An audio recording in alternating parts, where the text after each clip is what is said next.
আলাইকুম ভিউয়ার্স, আশা করি সকলে ভালো আছেন। আজকে একটা ট্যাঙ্কি নিয়ে আসলাম, ট্যাঙ্কির কাজে আসলাম। এই ট্যাঙ্কির সমস্যা হচ্ছে ওভারফুল হয়ে পানিটা ফ্লোরে পড়ে। এখন নতুন রং করছে পানি যেন না পড়ে, এই জন্যে এই সিস্টেম করা।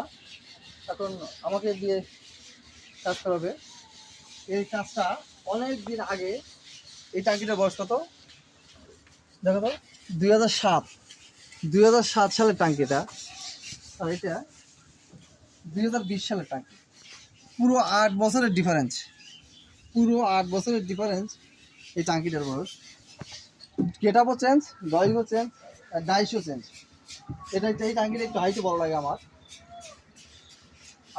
প্যারালাল সিরিজে কানেকশন করা আছে দুটো ট্যাঙ্কি। ওটা ফালায় দেওয়ার মতো করতে হবে না, ট্যাঙ্কি তো ফালায় দেওয়ার মতো না, দুটো ট্যাঙ্কি সিরিজে কানেকশন করে নিচ্ছে। এখন ওভারফ্লো পানিটা এই ট্যাঙ্কিটার থেকে ওভারফ্লো হয়ে ফ্লোরে পড়ে, এটা হচ্ছে সমস্যা।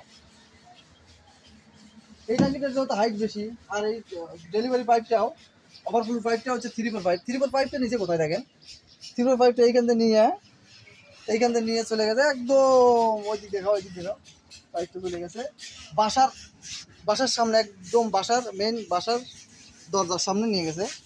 এইদিকে দরজার সামনে নিয়ে গেছে, যেন পানি পড়লে বুঝতে পারে যে মোটরটা আমার ভরে গেছে। কিন্তু তার আগে এইখানে পানি পড়ে, এই ফ্লোরে পানি পড়ে, ফ্লোর ড্যাম হয়ে গেছে।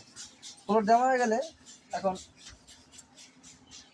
এত ক্রিটিক্যাল একটা সমস্যা, আমার সমাধান দেওয়া লাগবে। ফল সুইচ লাগাবে না। এখন টাঙ্কি বুদ্ধি করছে, টাঙ্কি আমার নিচে তাহলে এইটা লেভেল করে তারপর আমাকে ওই সিস্টেম করে দাও, সুইচ লাগাবো না। এখন কীভাবে কী করবে সেটা তোমার দেখি কী করতে পারি, মোটর চালাইতে হবে।